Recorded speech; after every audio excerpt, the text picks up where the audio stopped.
Hello everyone. Today we will start our next chapter and the last chapter of IED, that is comparative development experience of India and its neighbor. As we know that India and Pakistan got independence in 1947, but here the China, we call Republic of China, got independence in 1949. Right? So in this chapter we will discuss about the development phases, what were the development strategies taken by India, Pakistan and China. So first we will discuss about the development strategy of China. First is China was established in 1949 and it is called as Republic of China. इसको हम Republic of China बोलते हैं. And here there is a full control of the government on all the activities of the China. China की जितनी भी activities होती हैं वहाँ पर government का full control रहता है. Means government will take all the steps, all the measures to develop the China. Next is Great Leap Forward. This is very important campaign. This campaign, the main motive of this campaign is to promote the industrialization in rural areas. जब हमारा देश आज़ाद हुआ था, when India got independence, तो we just focus more on industrialization. We just more focus on industrialization instead of agriculture. हमारा जो देश था वो एग्रीकल्चर एग्रेरियन इकोनॉमी था, इवन दो हमने सबसे पहले इंडस्ट्रीज़ को डेवलप करना स्टार्ट किया. राइट लेकिन यहाँ पर ये देखिए 1949 में ये लोग आज़ाद हुए और 1958 में इन्होंने इंडस्ट्रियलाइजेशन करना स्टार्ट किया. तब तक इन्होंने एग्रीकल्चर पर ध्यान दिया और agriculture foreign trade and investment, इन तीन चीज़ों पर इन्होंने इनिशियली फोकस किया था और लास्ट में फिर उन्होंने इंडस्ट्रियलाइजेशन की तरफ अपना रुख मोड़ा था कि हाँ हमें इंडस्ट्रियलाइजेशन को भी और ज़्यादा इस्टेब्लिश करना है और ज़्यादा प्रमोट करना है. तो great leap forward is a campaign which was started in 1958 in which the government of China set the people कि those people who want to set up their industries in the rural areas, they can set up the industries and the government is there to provide the financial assistance to the people who want to set up their industries in the remote areas or in the backward areas. Right? उन्होंने ये बोला कि rural areas का development करना है हमको ज़्यादा से ज़्यादा, तो जो लोग इंडस्ट्रीज़ को ओपन अप करना चाहते हैं in the rural areas, then the government is there to provide the financial assistance and other assistance so that the rural development can be promoted.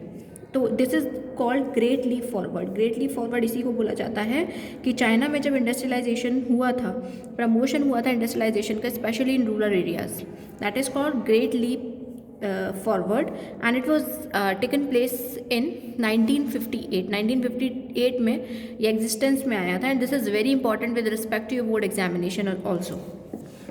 Next is great proletarian cultural reforms. Great proletarian cultural reform में क्या था? It was started by a chairman of communist party that is Mao Tse Tung. Mao Tse टुंग ने इसको start किया था, इसको establish किया था. ये एक रिफॉर्म था which was established in which was started in 1966 to 76. Right इसमें स्पेशली क्या था कि उन्होंने जो द स्टूडेंट्स और द प्रोफेशनल्स उनको गांव में भेजा जाता था, जिससे कि वो रूरल एरियाज़ में जाकर वहाँ की प्रॉब्लम्स देख सकें कि what are the problems they are facing and on the spot वो वहाँ पर अपना रिसर्च एंड डेवलपमेंट भी करें और लोगों की जो प्रॉब्लम्स हैं उनको सॉर्ट आउट करें. तो this is called great proletarian cultural reform which was started by the chairmanship of a communist party, Mao Tse Tung. इन्होंने स्टार्ट किया था ये. और इसमें मेन ये जो रिफॉर्म था, इसमें इसका मेन जो फंडा था वो यही था, the students and the professions were sent to work and learn in rural areas. वहाँ पर गांव में उनको काम करने के लिए भेजा गया. गांव के लोगों की जो भी प्रॉब्लम है उनको सॉर्ट आउट करिए, वहाँ पर रहकर नए नए इन्वेंशंस करिए. So this is called great proletarian cultural reform. Next is special economic zone. और क्या था डेवलपमेंट स्ट्रैटेजी में चाइना की? स्पेशल इकोनॉमिक जोन्स एस्टेब्लिश कर दिए गए थे. इसको बताने की ज़रूरत नहीं है, आई होप आप सबको ही पता होगा. स्पेशल इकोनॉमिक जोन मतलब कोई भी देश अपनी कंट्री में कोई ऐसा स्पेशल इकोनॉमिक जोन बनाता है जहाँ पर बहुत सारी इंडस्ट्रीज़ होती हैं और जो लोग वहाँ पर अपनी इंडस्ट्रीज़ को सेट करते हैं, the government is there to provide the financial assistance, rebate in taxes and so many things. Right तो ये सारा कुछ था उसमें. इसके बाद रिफॉर्म्स फेसेस. उसके बाद चाइना ने क्या किया, हमारे देश में तो सबसे पहले जो फेसेस थे उन्होंने सबसे पहले एग्रीकल्चर को हटाकर सबसे पहले ध्यान देना शुरू किया इंडस्ट्रीज़ पर, लेकिन इन्होंने अपने आप को दो फेसेस में डिवाइड कर लिया. जैसे ही they got independence in 1949, they divide the whole country into 2 phases. First phase में उन्होंने ध्यान दिया सबसे पहले एग्रीकल्चर पर। उनके पास बहुत एग्रीकल्चर था, जो भी था उस एग्रीकल्चर पर उन्होंने ध्यान दिया। Whatever the facilities the farmers are required, they are just there to provide all the facilities to the farmer so that the agriculture can be maintained and develop. Second, उन्होंने ध्यान दिया foreign trade पर कि foreign trade जो है वो अच्छे से हमारा स्मूथली रन कर सके, जिससे कि यहाँ के लोगों की डिमांड्स में कोई प्रॉब्लम ना आए, लोगों की जो भी डिमांड्स है वो आराम से फुलफिल हो पाए। और प्लस अगर आप फॉरेन ट्रेड करेंगे तो ऑब्वियसली देयर इज़ मीन्स एक हमारे पास एक सोर्स होगा so that we can maintain the trade relationship among different countries. And investment, उन्होंने इन्वेस्टमेंट पर भी ध्यान दिया कि हमारे देश में आप इन्वेस्ट करिए, हम यहाँ पर पैसा इन्वेस्ट करेंगे so that we can get more return, and whatever the return we are getting we can reinvest that return in the further development and growth of the China. तो उन्होंने सबसे पहले agriculture पर ध्यान दिया था। हमारे देश में ये गलती हो गई थी कि हमारे देश एग्रेरियन इकोनॉमी था, इवन दो हमारे देश ने एग्रीकल्चर पर ध्यान न देकर सबसे पहले इंडस्ट्रियलाइजेशन करना शुरू किया। इंडस्ट्रियलाइजेशन करेंगे तो obviously we need modern technology and so many things, right, and that time we don't have such modern technology and all. तो agriculture, foreign trade and investment से इन्होंने सबसे पहले इन पर ध्यान देकर क्या किया, फॉरेन ट्रेड होगा तो obviously they can come and know about the new foreign trade policies, the new technical know how and so many things. तो फर्स्ट फेज में उन्होंने एग्रीकल्चर, फॉरेन ट्रेड और इन्वेस्टमेंट पर ध्यान दिया था। And they allocate the land to the people, to the rural people, to the general public. उन्होंने छोटे छोटे लैंड्स के जो टुकड़े थे वो सब लोगों को एलोकेट किए थे अपनी कंट्री में, जिससे कि और उन्होंने बोला था कि just produce the crops over there, और जो आप प्रोडक्शन कर रहे हैं उसमें थोड़ा सा टैक्स बस आप गवर्नमेंट को दीजिए एज अ मेंटेनेंस टैक्स। तो ये वहाँ का फर्स्ट फेज था। सेकेंड फेज था आपका इंडस्ट्रियल सेक्टर। इंडस्ट्रियल सेक्टर जैसे ही एग्रीकल्चर, फॉरेन ट्रेड और इन्वेस्टमेंट अच्छा चलने लगा, उन्होंने तुरंत इंडस्ट्रियल सेक्टर पर ध्यान दिया और इंडस्ट्रियल सेक्टर में उन्होंने ड्यूअल प्राइसिंग सिस्टम चलाया। ड्यूअल प्राइसिंग सिस्टम वो होता है, जैसे मान लीजिए आपने 800 रुपये का कोई भी प्रोडक्शन किया, उसको 2 पार्ट्स में डिवाइड कर दिया कि 500 जो यूनिट आपने प्रोड्यूस की हैं वो तो आप किसके अकॉर्डिंग बेचेंगे, किसके अकॉर्डिंग सेल करेंगे मार्केट में, गवर्नमेंट के अकॉर्डिंग। जो भी government will decide the prices, will determine the prices to sell the goods and services in the market, you will have to sell it. और बाकी की जो 300 बचेंगी, उन 300 को आप अपने अकॉर्डिंग बार्गेनिंग से या हाई प्राइसेस में कैसे भी उसको मार्केट में सेल कर सकते हैं। तो ड्यूअल प्राइसिंग सिस्टम क्या था, farmers and industrial units were obliged to sell fixed quantity of input and output at the price fixed by the government. एक फिक्स कर दी थी क्वांटिटी कि इतना आपको गवर्नमेंट के प्राइसेस के अकॉर्डिंग सेल करना है मार्केट में, जिससे कि लोगों की जो डिमांड्स हैं वो हम फुलफिल कर पाएँ, राइट। यहाँ पर दोनों ही हैप्पी थे, यहाँ पर कंज्यूमर भी हैप्पी था और इंडस्ट्रियलिस्ट या फिर मैन्युफैक्चरर भी हैप्पी था, क्योंकि यहाँ पर गवर्नमेंट के थ्रू प्राइसेस भी डिटरमाइन हो रहे थे और थोड़ा सा जो प्रोडक्ट था वो गवर्नमेंट के अकॉर्डिंग बेचा जा रहा था, और थोड़ा प्रोडक्ट जो आपके मार्केटर्स थे, इंडस्ट्रियल यूनिट्स थी या एग्रीकल्चरलिस्ट थे, वो अपने अकॉर्डिंग भी उसको एक्सचेंज कर सकते थे। ठीक है, तो ये बात हो गई हमारी चाइना के बारे में। अब हम बात करेंगे पाकिस्तान के बारे में, क्योंकि पाकिस्तान और आपका इंडिया, इसका जो डेवलपमेंट स्ट्रेटजीज थी वो लगभग सेम थी। ऐसा नहीं है कि पाकिस्तान ने हमको कॉपी किया या हमने पाकिस्तान को कॉपी किया, बट क्योंकि हमारा जो एरिया था, हमारा जो ज़मीनें थी वो एक मतलब पार्टीशन में ही तो अलग अलग हुए थे, लेकिन जो प्रोडक्टिविटी थी वो लगभग सेम थी। First is mixed economy. Pakistan ने भी इंडिया की तरह मिक्स्ड इकनॉमी को अपनाया, जहाँ पर प्राइवेट और पब्लिक दोनों मिलकर काम करते हैं। ग्रीन रेवोल्यूशन 1953, यहाँ पर ग्रीन रेवोल्यूशन भी, हाइल्डिंग वेराइटी सीड्स को ज़्यादा ध्यान दिया गया, हाइल्डिंग वेराइटी सीड्स को लाया गया, ग्रीन रेवोल्यूशंस किए गए जिस तरीके से इंडिया में किए गए थे। डेवलपमेंटल पॉलिसीज़, उनकी डेवलपमेंटल पॉलिसीज़ भी वैसी ही थी जैसी हमारी थी, लाइक टैक्स लगाना, टैरिफ्स लगाना, कोटाज लगाना, ये सब उन्होंने भी किया था डेवलपमेंट पॉलिसीज़ में। प्राइवेट सेक्टर, उन्होंने प्राइवेट सेक्टर किया था 1988 में, जो हमने एलपीजी सिस्टम लाए थे 1991 में, यहाँ वो थोड़ा पहले हमसे निकल गए थे। प्राइवेटाइजेशन उनके 1988 में ही हो गया था, जबकि इंडिया में जो प्राइवेटाइजेशन था एलपीजी सिस्टम के थ्रू वो हुआ था 1991 में, that is new economic policy. तो प्राइवेट सेक्टर को इन्होंने बहुत कुछ हैंड ओवर कर दिया था so that the private individuals can take participation in the further production of the goods and services in the country and contribute to the economic growth rate as well. उसके बाद 5 year plans बनाए थे इन्होंने। हमारा 5 year plan 1951 to 1956 था और जब हमारा खत्म हुआ तब इन्होंने स्टार्ट किया 5 ईयर प्लान बनाना।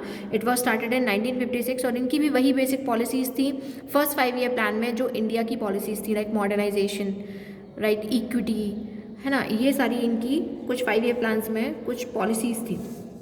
इसके बाद जो इंपॉर्टेंट फैक्टर्स आते हैं कि आपका तीनों का हमें कंपैरिजन करना है related to GDP related factor से अगर हम तीनों का कंपैरिजन करते हैं तो एवरेज जीडीपी जो थी चाइना की वो थी 9.5%, इंडिया की 5.8 एंड पाकिस्तान की 4.1, क्योंकि इन्होंने एग्रीकल्चर पर पहले ध्यान दिया था। हमारे पास एग्रीकल्चर होते हुए भी हमने एग्रीकल्चर पर इतना ध्यान नहीं दिया था, तो उसकी 5.8 थी और पाकिस्तान का जो जीडीपी था एवरेज जीडीपी दैट वाज 4.1%।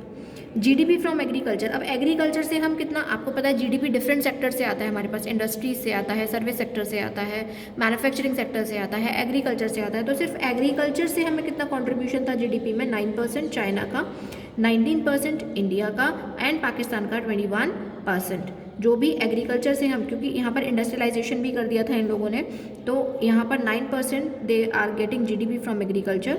हम लोग 19% ले रहे थे और पाकिस्तान 21%, क्योंकि पाकिस्तान ने एग्रीकल्चर पर भी ध्यान दिया था। पॉपुलेशन इन एग्रीकल्चर, कितनी पॉपुलेशन एग्रीकल्चर पर डिपेंडेंट थी, यानी कि कितनी पॉपुलेशन एग्रीकल्चर से प्रोडक्शन कर रही थी, दैट इज़ 37% इन चाइना, क्योंकि चाइना में इंडस्ट्रियलाइजेशन भी अच्छे खासे रेंज पर चल रहा था। इंडिया में 56% था, क्योंकि इंडिया में स्टार्टिंग में लोगों ने एग्रीकल्चर पर ज़्यादा ध्यान न देकर इंडस्ट्रीज़ पर ध्यान दिया और इंडस्ट्रीज़ पर ध्यान देने का नतीजा ये हुआ कि जब हमारे पास टेक्निकल नो हाउ नहीं था तो अल्टीमेटली फिर थोड़े लोग एग्रीकल्चर की तरफ आने लगे। और पाकिस्तान में 45% population is engaged in agriculture that time, right. तो ये था हमारा पाकिस्तान का जीडीपी रिलेटेड फैक्टर्स।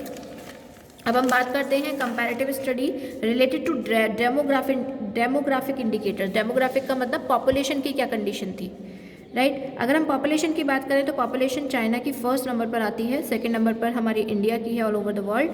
पाकिस्तान का तो अभी कहीं नाम नहीं है, क्योंकि पाकिस्तान बहुत पीछे है, पाकिस्तान में पॉपुलेशन इतनी ज़्यादा नहीं है, तो इसको अभी हम ऐसे ही रहने देते हैं। After then population growth rate, कितनी स्पीड से पॉपुलेशन बढ़ रही है। चाइना की 0.6% से बढ़ रही है, इंडिया की आपकी 1.1% से बढ़ रही है और पाकिस्तान की 2% से बढ़ रही है। यानी कि अगर 1000 लोग हैं आपकी कंट्री में तो जो आपके 6 जो लोग हैं वो, और मतलब इतनी ग्रोथ रेट है उसकी। इसके बाद हम डेंसिटी की बात करते हैं। डेंसिटी हम किसे कह सकते हैं, डेंसिटी मतलब एक स्क्वायर फिट में कितने लोग रहते हैं। लाइक ये हमारा सेंटर है, इसके आसपास 1 स्क्वायर फीट के एरिया में कितने लोग रहते हैं, दैट इज़ कॉल्ड डेंसिटी। तो डेंसिटी में चाइना में 138 पीपल, इंडिया में 358 एंड पाकिस्तान में 193, क्योंकि इंडिया बहुत बड़ा है तो इसलिए वहाँ पर 138 लोग आराम से रह पाते हैं। पाकिस्तान में पॉपुलेशन कम है इसलिए 193 है और इंडिया में पॉपुलेशन बहुत ज़्यादा है इसलिए यहाँ पर स्क्वायर फीट पर कितने लोग रहते हैं, 358 लोग आपको आसानी से मिल सकते हैं। इसके बाद हम बात करते हैं ह्यूमन डेवलपमेंट इंडिकेटर्स की, यानी कि अगर हम कंपैरिजन करें तीनों का ह्यूमन डेवलपमेंट की, कहाँ के लोग ज़्यादा डेवलप हैं, तो हम पहले पढ़ते हैं human development index. Human development index से पता लगता है कि यहाँ की पॉपुलेशन कितनी डेवलप्ड है। तो चाइना की है 0.752, बहुत अच्छी। इंडिया की 0.64 डेवलप है, पाकिस्तान की 0.562।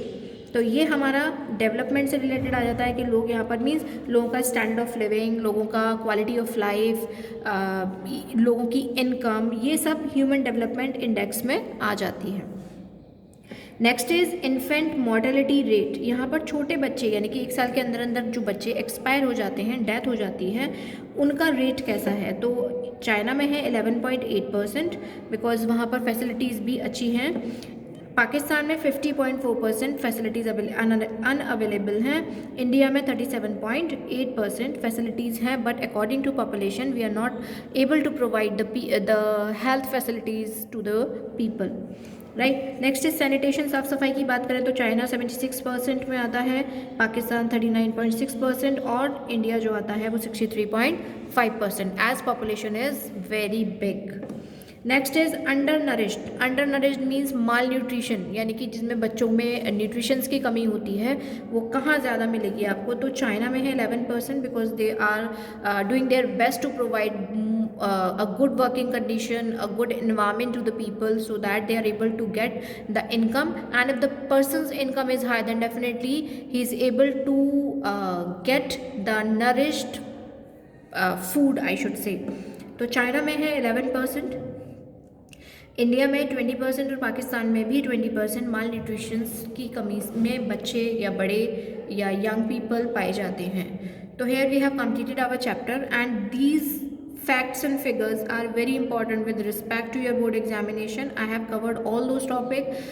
The chances of these topics to come in your board examination is much higher. तो इसलिए हम लोगों ने इनको कवर किया है। चाइना का हमने अलग से इसलिए एक वो देखा था, कंडीशन देखी थी या उसकी स्ट्रैटेजीज़ देखी थी, क्योंकि चाइना की इंडिया और पाकिस्तान से एकदम डिफरेंट है। What ever the strategies Pakistan has followed, India has followed the same policies, right. India वही पॉलिसी फॉलो कर रहा था जो उसको देखकर हम ये नहीं कह सकते कि पाकिस्तान ने भी उसको देखकर फॉलो किया, बट क्योंकि दोनों की कंडीशंस, दोनों की फर्टिलिटी जो थी लैंड की, दोनों का स्ट्रक्चर वो सेम था, तो इसलिए यहाँ पर सेम कंडीशंस अप्लाई हुई थी। So here we have completed our Indian economic development. Good bye.